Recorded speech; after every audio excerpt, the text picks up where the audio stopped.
Ndagusuje cyane kandi nkwaye ikaze mu kiganiro cy'uyu munsi. Nanone Novak Show TV bisanzwe. Uko usinzira gake niko igihe cyawe cyo kubaho cyiyongera. Umunsi ku munsi umuntu usinzira gake aba ari kugenda azamura igihe cye cyo kuzabaho imyaka myinshi kuruta umuntu usinzira gake.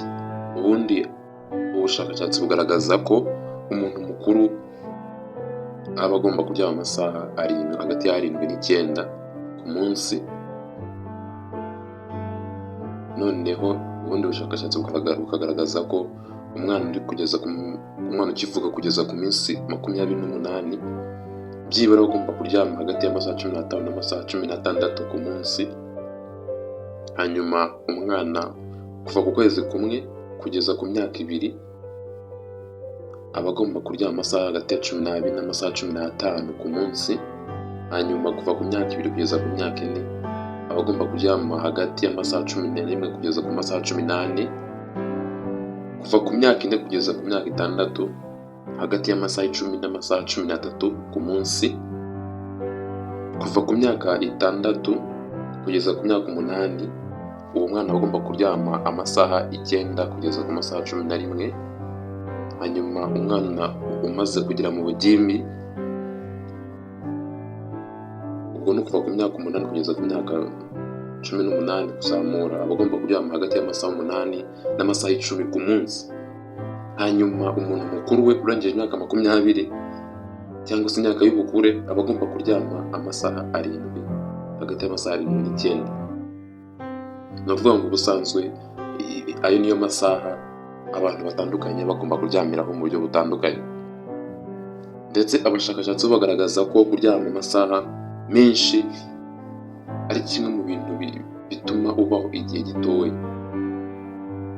Umushakashatsi witwa Ronald Shavin no muri kaminuza ya Michigan, aha ni muri Leta Zunze Ubumwe za Amerika, muri kaminuza yabo, we yagerageje gukora ubushakashatsi agaragaza ko abantu bafite ibibazo cyane cyane iyo baryama amasaha menshi. Ese wa mu kuryama amasaha menshi aba afite ikibazo gikomeye cyane. Gusa kandi kuryama amasaha menshi cyangwa se kuryamira akenshi burya ngo bigendana na ADN cyangwa se DNA cyangwa se ibisekuru by'umuntu runaka, uburyo umuntu yakuzemo ndetse n'ibindi cyane bitandukanye. Ibyo bishobora kuba byatuma umuntu aryama amasaha menshi cyane. Gusinzira bikabije rero bishobora kuba ikimenyetso cy'ikibazo ufite, cyangwa se bishobora kuba ikimenyetso runaka cy'ikibazo nko kwiheba bikabije, kwiheba gukabije, uretse ko kandi hariho imiti umuntu anywa bigatuma asinzira bikabije. Ariko kandi hari n'ubushakashatsi nabwo bugaragaza ko gusinzira bitagerwa n'amasaha umuntu yasinziriye, ahubwo bigenwa n'umubiri ubwawo, uburyo umubiri ukeneye kuruhuka. Niba umubiri unaniwe, ahangaha umubiri uraza kuruhuka, bitandukanye n'uko runaka cyangwa se undi muntu runaka yagena ikiruhuko cye. Hari ubushakashatsi nk'uko mbivuze butandukanye bugaragaza ko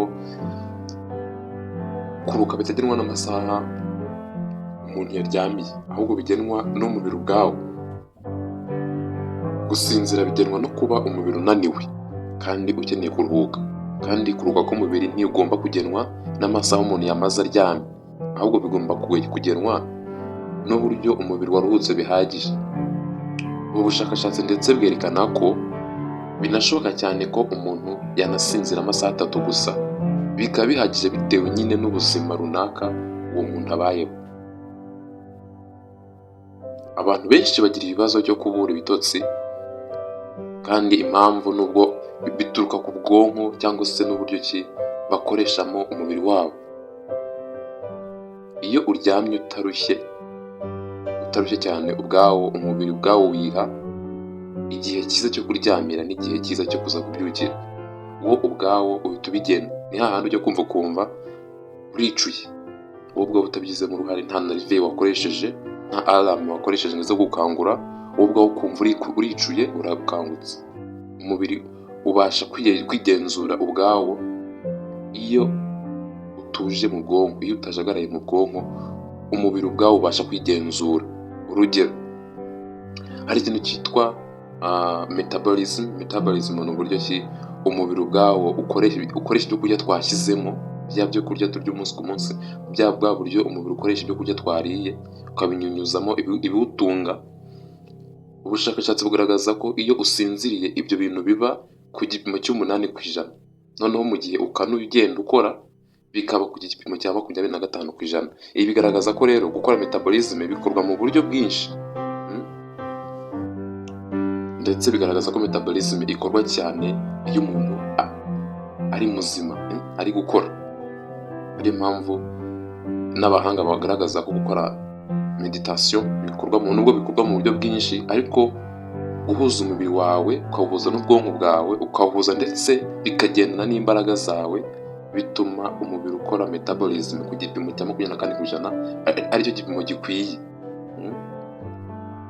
Iyo bihurije hamwe nibyo bigena ingano y'ibyo ukenera, ingano y'ibyo kurya uri bukenere ku munsi, ingano y'amazi uri bukoreshe ku munsi, ingano y'amasaha uri buryame ku munsi, ingano y'ikiruhuko uri bufate ku munsi, yewe n'ingano y'ibyo ushobora gukoresha umubiri wawe runaka. Iyo wabikoresheje neza, umubiri ubwawo wiha ikigero runaka cy'ibyo uri buze kuza gukenera. Rero kubura ibitotsi ni ikimenyetso cya mbere cy'uko umubiri wawe utarimo kuwukoresha uko bikwiye, kandi ikindi ni ikimenyetso cy'uko ubwonko bwawe bujagaraye, budatuje. Niba ujya uryama ugasinzira nk'agahinja, ni ikimenyetso cy'uko uwo munsi wakoresheje neza. Niba ujya uryama rwose uwo munsi iryo joro ukaryama nk'agahinja, jya umenya ko uwo munsi utapfushije ubusa, cyangwa se wakoze ibikwiye, ukoresheje neza cyane. Gusinzira rero ni ukuruhuka. Ubaye ufite ubushobozi bwo kutaruha, ntabwo wakenera gusinzira, ntabwo wakenera kuruhuka. Ubaye ufite uburyo ki runaka wabigenza nturuhe, si ngombwa gusinzira. Usinzira kubera ko umubiri ubikeneye, ujya kuryama kubera ko umubiri ubikeneye. Ndetse abahanga bagaragaza ko gusinzira ni igicucucucu cy'urupfu. Umuntu usinziriye aba ameze nk'uwapfuye, kuko nta kintu na kimwe aba azi.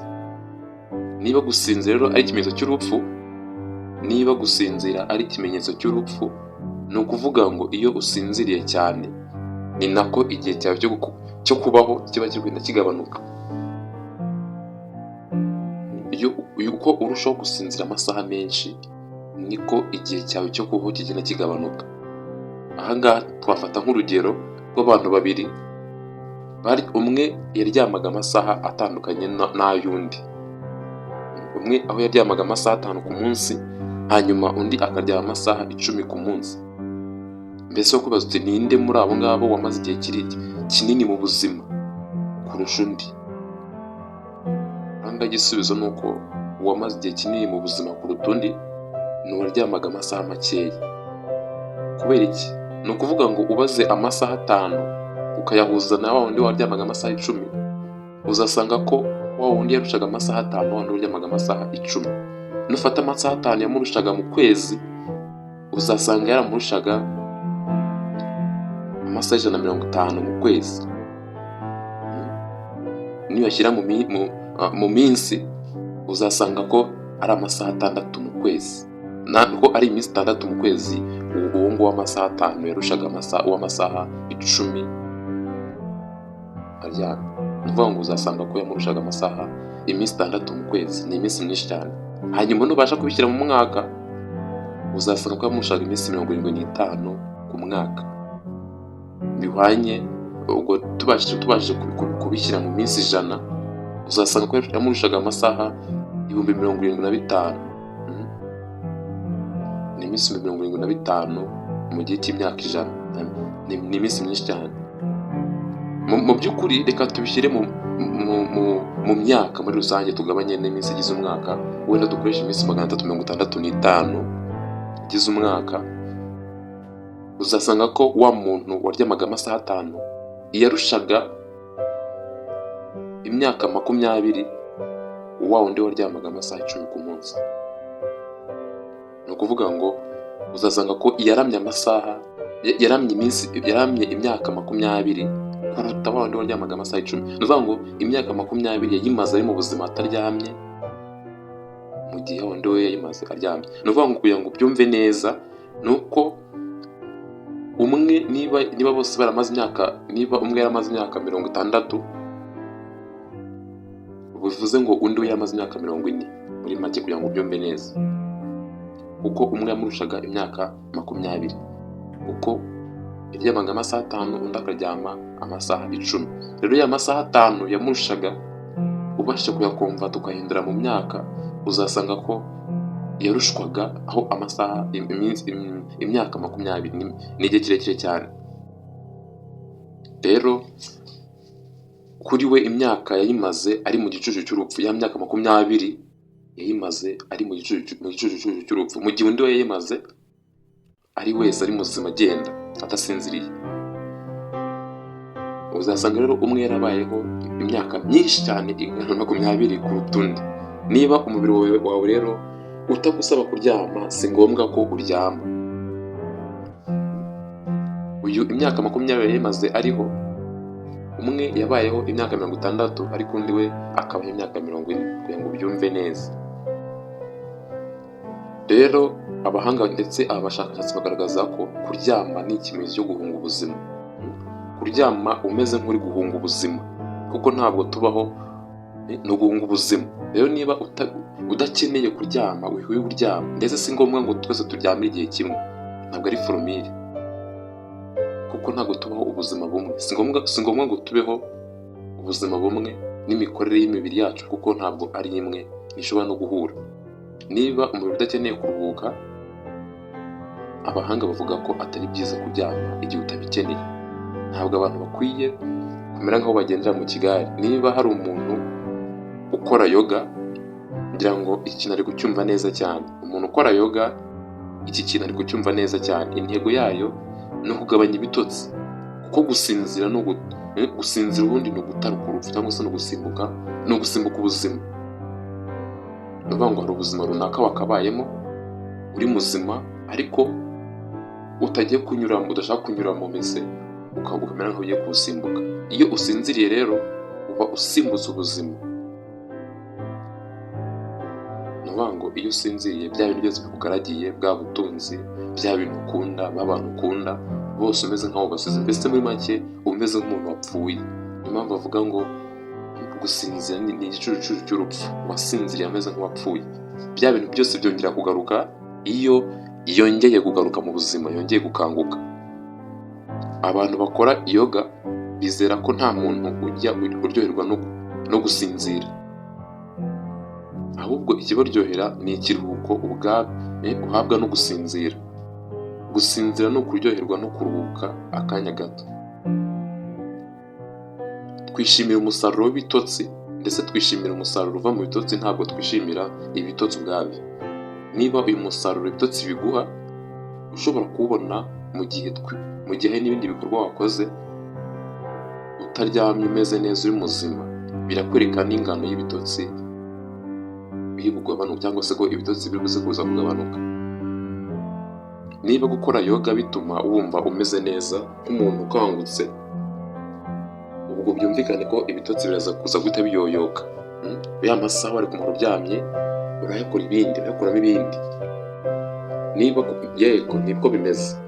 Niba gukora yoga bituma umera neza, niba ushobora gukora yoga gusinzira amasaha 2 ku munsi, cyangwa se amasaha 2 ku munsi gusa, hanyuma mu gitondo ukajya mu kazi ugakora neza nta mavunane ufite, mbese ubwo gusinzira amasaha 10 nangahe byaba bimaze iki? Uretse gusa guta igihe. Niba ushobora gukomeza gukora neza udafite ibitotsi, ubwo gusinzira byaba bimaze iki? Ubushakashatsi bugaragaza ko abantu bari mu gihirahiro, mbese abandi batazi biva n'iyo bijya, babandi ubuzima buri kugora, nibo baryama amasaha menshi. Undi uba utazi ibiva n'irizima, araryama agasinzira, yabyuka kumva aracyafite amavunane, yabyuka kumva ibitotsi ntibirashira, kongera akabusubiramo. Ahandi usanga aryamye amasaha 10-12 ku munsi.